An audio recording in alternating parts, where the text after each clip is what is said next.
नमस्कार दोस्तों, जनता की आवाज़ में आप सभी का स्वागत है। मैं कन्हैया शर्मा। जैसे कि जो सत्संग आप सुन रहे हो रोज़ाना सुबह 8 बजे, जैसे कि आज की भी आपने सत्संग सुनी और अभी जो सुन रहे हो, मैं आप सभी से एक निवेदन करूंगा।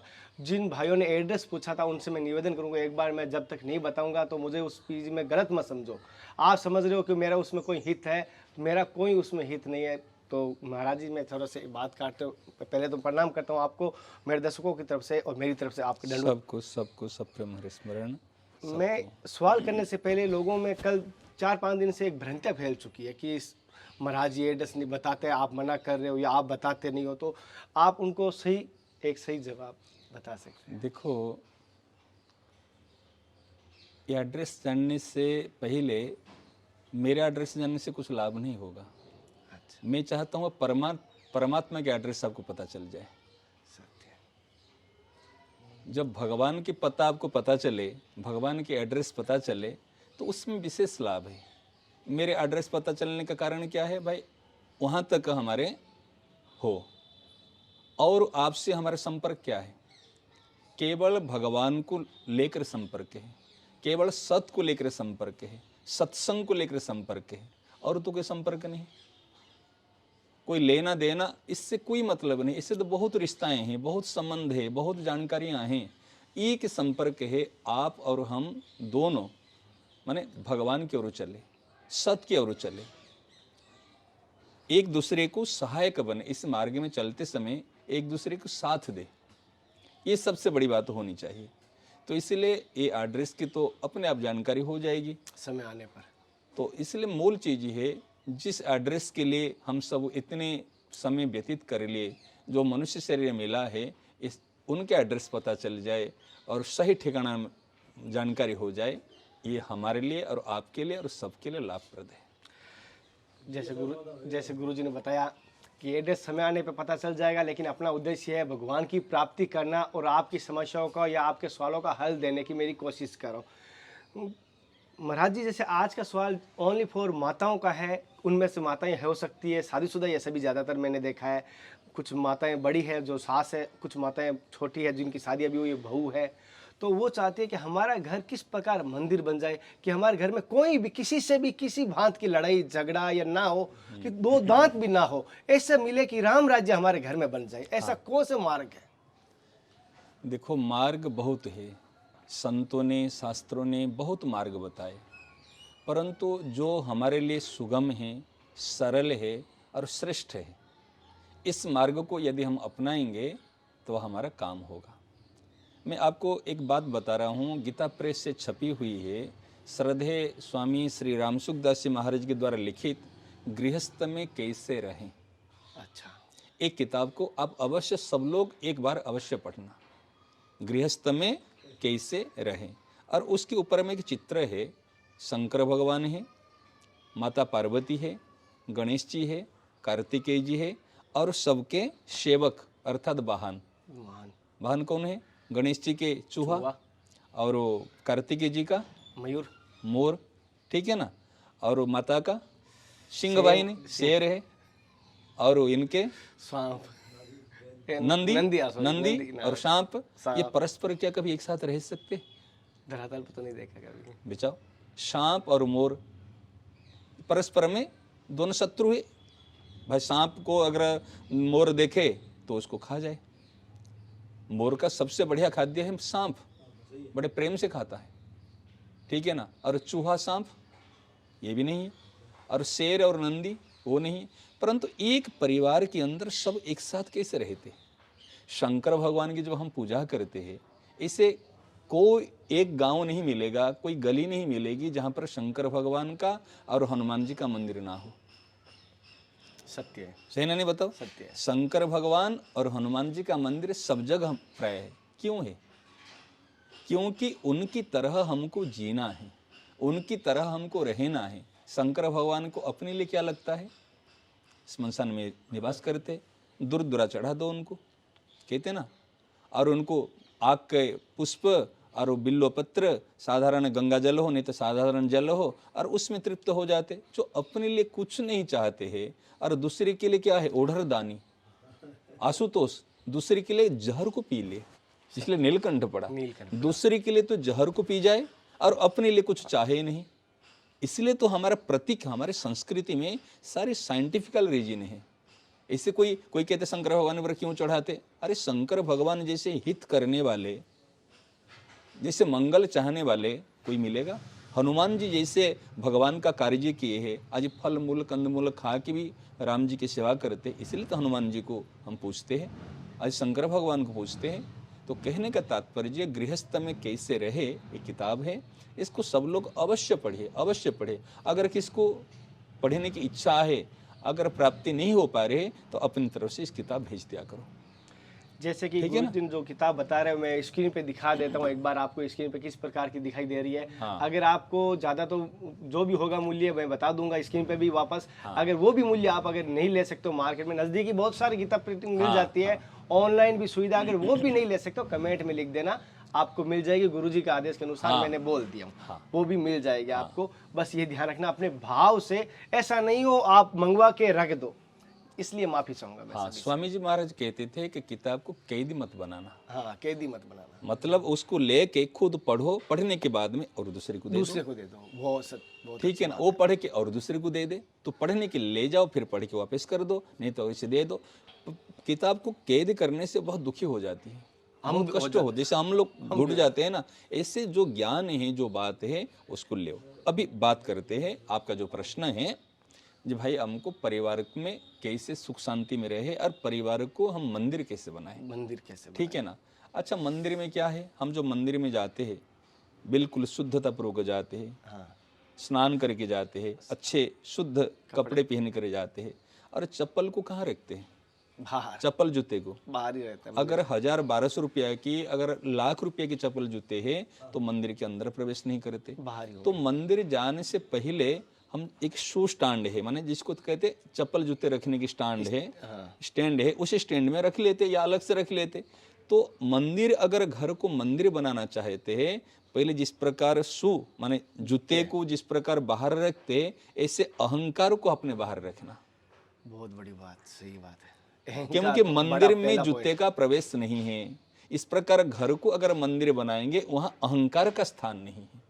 ये अहंकार और स्वार्थ के कारण ही हमारे परिवार में व्यवधान आता है, परिवार में अशांति आती है, परिवार में कलह होता है।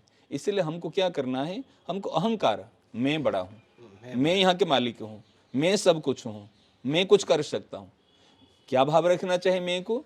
मैं तो इस परिवार का एक छोटा सा सेवक हूँ। अगर पिता हूँ तो भी सेवक हूँ, और माँ हूँ तो सेविका हूँ, भाई हूँ तो सेवक हूँ, बहन हूं तो सेविका हूं। एक सेवक और सेविका। अपने को देखो, मेरे को इसलिए ठाकुर जी ने इस घर का पिता बनाए कि मैं सेवा कर सकूं, इसलिए मां बनाए, मां का स्थान दिए, मैं सबकी सेवा कर सकूं। हाँ, आप कहेंगे महाराज जी हम तो सेवा करते हैं, परिवार की सेवा करते, परंतु सेवा उसको कहा जाए, सेवा करने के बाद में प्रतिबदल में वो व्यक्ति मेरी सेवा करे, वो आशा नहीं रखने, आशा ना रखे।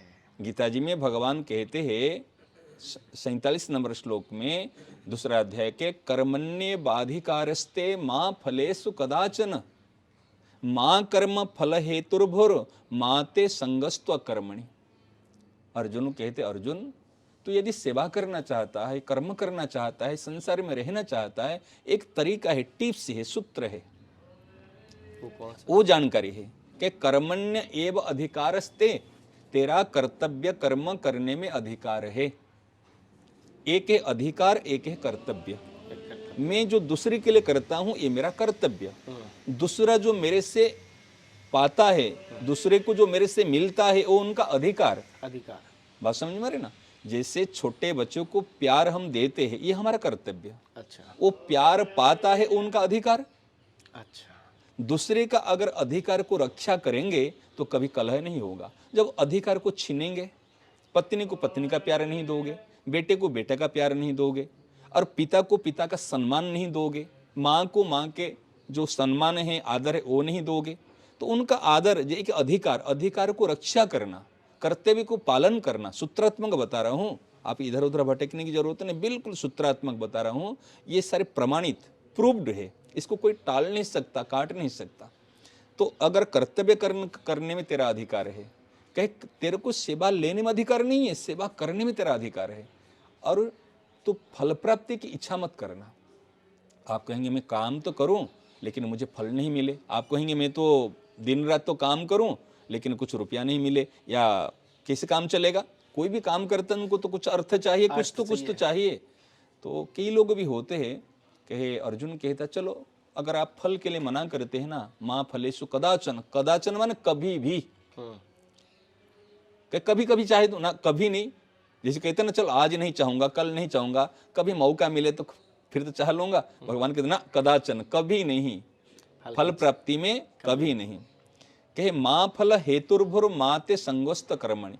अर्जुन कहता चलो अगर धन नहीं चाहिए, फल नहीं चाहिए, मेरा नाम तो हो जाए। लोग कहे भाई देखो आज इन्होंने, इनके द्वारा ये काम हुआ है, मैं फल तो कुछ नहीं चाहा लेकिन मेरा नाम तो हो जाए, अखबार में, टीवी में, न्यूज़पेपर में मेरा नाम तो आ जाए, कुछ लोग जानने लगे जाए भाई कन्हैया शर्मा कोई है, भाई उनके इतनी सारी चीजें है कि अमुक व्यक्ति है, कुछ बार उनका तो नाम हो जाए। भगवान अंगुली हिलाए जीभ करके ना, जिस छोटा बच्चा कहता ना कोई बात को, कहते समय ये चीज माँ कहती ना ना, जीभ हिला के यूं कर लेती ना ना ना ना ना, मतलब यूं हिला। तो भगवान ने भी अंगुली हिलाए कि ना ना ना ना ना, कि माँ कर्म फल हेतुर्भुर, कर्म फल का हेतु मन मैं हूं, मैं क्या हूं। और पंखा किसको देते हैं उसके ऊपर नाम लिखते, अमुक व्यक्ति ने दान दिया, 3 पत्ते में 3 पंखुड़े में नाम है। आज किसी ने किसको एक कुछ सामग्री दिया, उसमें कुछ बनाया, उसमें पत्थर। अरे क्या भैया, भगवान ने क्या इस शरीर पे नाम लिख के दिया है? क्या आपकी जमीन किसकी है? मूल में भगवान की तो है, ईश्वर की है, प्रकृति की है। क्या प्रकृति यदि अपना नाम लिख लेती, भगवान अपना नाम लिख लेते, कह लेते मैं हूं, क्या हम ये कर सकते? परंतु हम छोटी छोटी चीज पर कितने नाम की भूखे हो जाते हैं, उसके लिए आज लगे हैं। क्या अपना नाम चाहने से नाम हो जाएगा? तो इसलिए क्या करते, माँ कर्म फल हेतुर्भुर, कर्म फल का हेतु मत बनना, माने मैं ही क्या हूं, ठीक है ना। तो फिर अर्जुन कहता यदि आप कहते फल नहीं मिलेगा और मेरा को नाम भी नहीं मिलेगा तो मैं काम करूं क्यों? आवश्यकता क्या? कोई कहेगा तुझे रुपया नहीं मिलेगा, तेरे को सम्मान, तेरे को भी तेरा नाम भी नहीं रहेगा, तो फिर मैं कुछ नहीं करूंगा, बैठा रहूंगा। तो भगवान कहते ना ना ना, माँ कर्म फल हेतु ब्रह्म माते संगोस्त अकर्मणि, तो कर्म नहीं करूंगा इसमें आसक्ति मत करना। अच्छा, हाँ, मैं कर्म नहीं करूंगा इसमें आसक्ति नहीं करना। क्या तेरे को कर्म करना है लेकिन तुझे फल नहीं मिलेगा और तुझे तेरा नाम भी नहीं रहेगा। नाम भी नहीं। अच्छा विचार करो, घर में जो हमारे माता बहन हैं, जब वो काम करती है, सेवा करती है, क्या उनको फल देते हो? रोज का वेतन देते हो? अरे जब घर उनका है, घर की मालिकानी है, तो फिर उनको फल मिलने की क्या आवश्यकता है उसमें? अच्छा कभी वो चाहे भाई मेरा नाम हो जाए, वो कभी चाहती है क्या मेरे पति का नाम से मेरा नाम ऑटोमेटिक आ जाएगा? सत्य, सही ना? नहीं, सत्य है ये पत्नी अपना नाम नहीं चाहती मेरा नाम हो जाए। जब पति का नाम है तो ऑटोमेटिक पत्नी का नाम है। अगर पति पंडित है तो पत्नी को क्या कहते, बिना पढ़ी लिखी पंडितानी, नहीं है ना? नहीं, अगर पति देव गुरु जी है तो फिर गुरु माता, ऑटोमेटिक गुरु माता है, तो स्वाभाविक उनके नाम पर बात हो जाती। तो इस प्रकार हमारी चीज है, कर्म करने की तरीका है। तो क्या बताया, हम दूसरे के लिए कर्तव्य कर्म करें, परंतु दूसरी कोई हमारे लिए भी करे, हमारी सेवा करे, ये आशा नहीं रखना। ये है मोह, ये है ममता। परिवार में देखते हो ना, माता पिता ने बहुत सेवा करते हैं, क्यों? लेकिन मन में आती है, माताओं की ज्यादा आती है, बेटा मेरा बड़ा होगा और कब बहू आएगी। वो जन्म होते होते उनको सपना आ जाता है, बेटा अभी दूल्हा बन के आया है, छोटी सी बहू आई है और मेरे को सासू की कुर्सी मिल गई है। और सासू की कुर्सी में माता बहन को इतनी माने इच्छा होती, इतना प्यारी लगती है कुर्सी, वो स्वप्न देखती है, माने अभिलाषा करती कब मुझे कुर्सी मिलेगी। और कुर्सी मिलने से हुक्म चलो, ए बहू ये करना, वो करना, वो करना। अरे भाई तुम भी तो बहू थी, तुम भी तो किसकी बेटी थी, लेकिन बहू सासू बनने की बड़ी, इसलिए हम कहते कभी सासू मत बनना, माँ बन जाना। कभी सासू की कुर्सी मत लेना। एक कुर्सी ऐसी है ना, जो वो कुर्सी पर बैठा ना, जैसे ये धृतराष्ट्र की जो कुर्सी है, जो उसमें बैठेगा वो अंधा हो जाएगा। सासू की कुर्सी कभी मत लेना, सासू की कुर्सी लोगे तो अंधी हो जाओगे।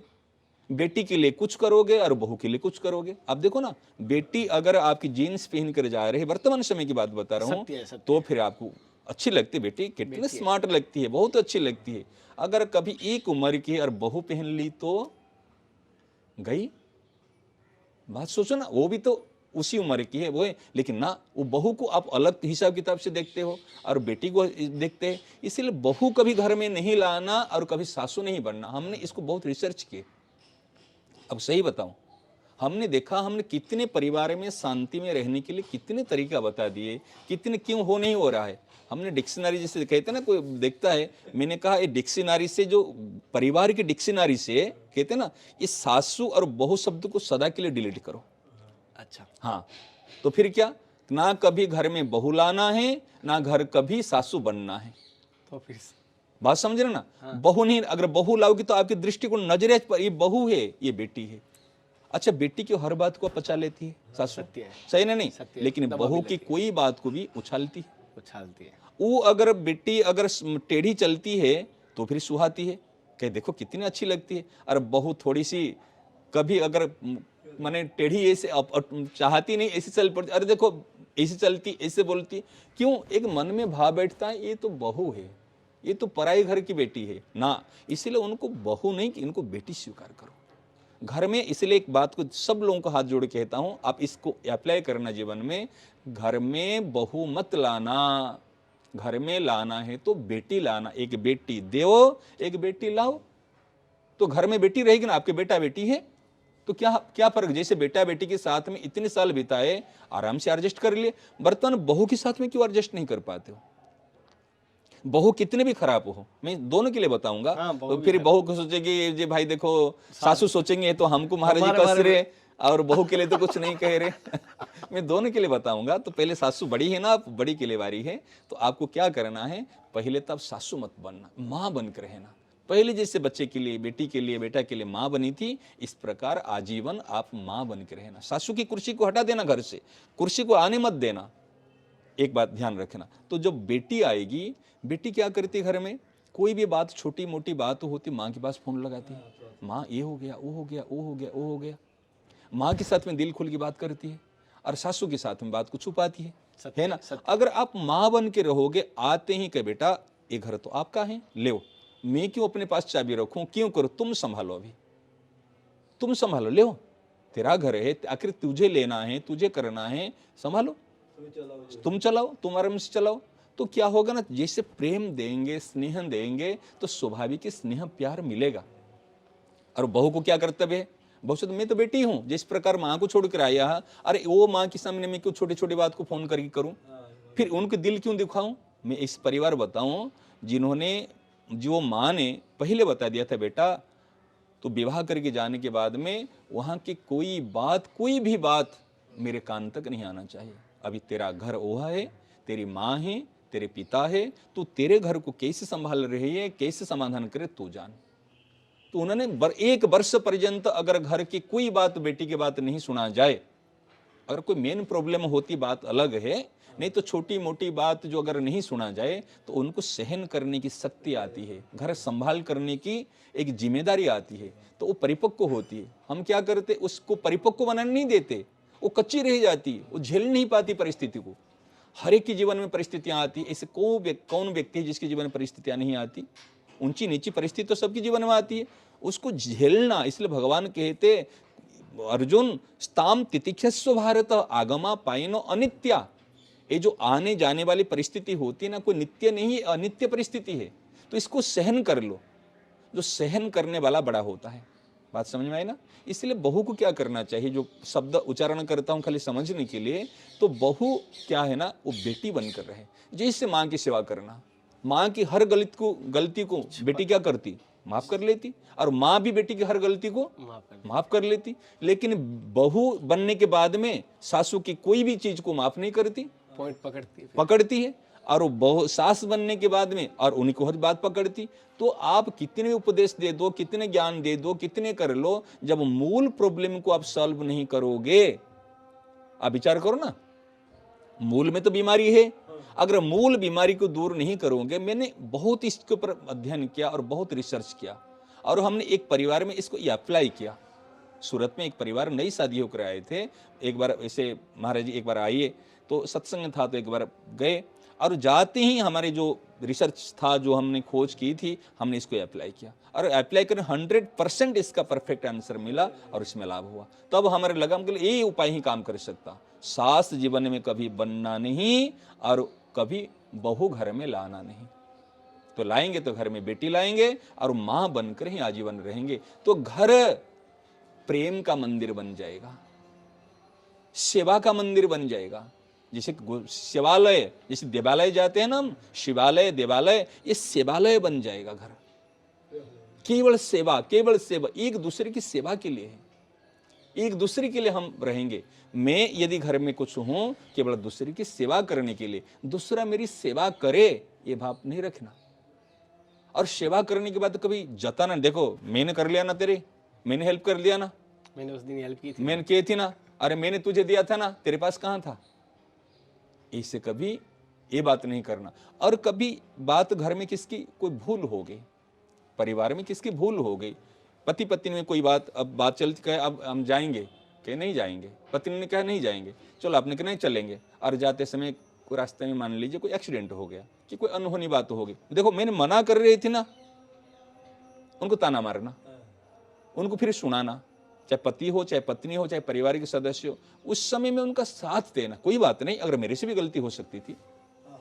आप विचार करो, घर में अगर कोई चीज वस्तु है, आपको बेटा लेकर जा रहा है, कोई बर्तन लेके जा रहा है, उनके हाथ से गिर गया, टूट गया है, अगर वही बर्तन कोई नौकर से हाथ से गिर गया तो बर्ताव एक प्रकार का होता है, आपको चेंज होता है दोनों में। अरे कैसे गिरा दिया, कैसे ऐसे कैसे कर लिया, वैसे कैसे, अगर बेटा हाथ से गिर गया तो कुछ नहीं, क्यों, अपनी तो नहीं लगी। अरे भैया जानकर नहीं गिराया, और आगे से इनको प्रेम से कहोगे तो फिर होगा। बहू के हाथ से कोई ऐसे गलती हो गई तो आप इनको कैसे मगर, ऐसे नहीं होना चाहिए। मतलब दूसरे के काम आ जाओ और किसी से कुछ भी मत चाहो। एक सूत्र बता रहा हूं परिवार में प्रेम में रहने का, परिवार को मंदिर बनाने का, सबके काम आ जाओ, सबके काम आ जाओ, सबके काम आ जाओ।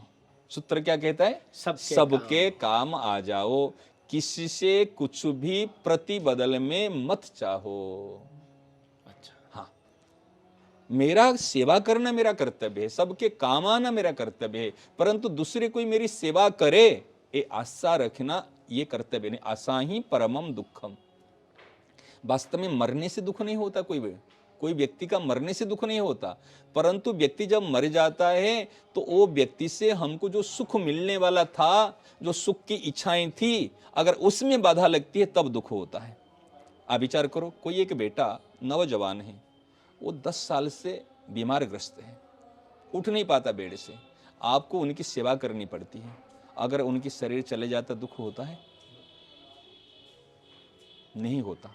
क्यों नहीं दुख होता? 10 साल से बिस्तर में पड़ा हुआ है, आपको उनको समय देना पड़ता है, आपकी सेवा करने पड़ता है, परंतु शरीर चले जाते आप मन मन से प्रार्थना करते भगवान इनको जल्दी उठा लो, क्योंकि आशा नहीं है जे भाई वो कुछ काम करेगा वो हमारे काम आएगा, है ना? नहीं, तो उनके लिए दुख नहीं होता, परंतु जिनसे आशा है ये कमा के देगा, ये मेरा कुछ काम आएगा, अगर वो चला जाता है तो आपको दुख होता है। इसीलिए वास्तव में मरने से दुख नहीं होता, जो हमारे अंदर आशाएं रहती, आशाएं अपूर्ति हो जाती है, इच्छाएं जो अपूर्ति होती है, इसके कारण दुख होता है।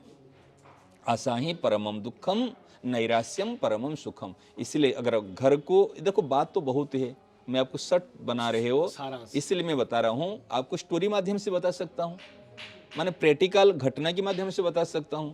ये तो पूरे चैप्टर बहुत है, सारी चीज, ये तो अगाध अनंत चीज है, परंतु आपको आवश्यकता अनुसार बता रहा हूं। ये एक अगर ये समझ में नहीं आ रहे हैं ना, तो अगर और समझने एक एक विषय को कई तरीके से बता सकता हूं। ये संतों की कृपा है, देन है। कल क्रोध के बारे में चैप्टर चला था, तो क्रोध के बारे में और कई उपाय है, एक नहीं है।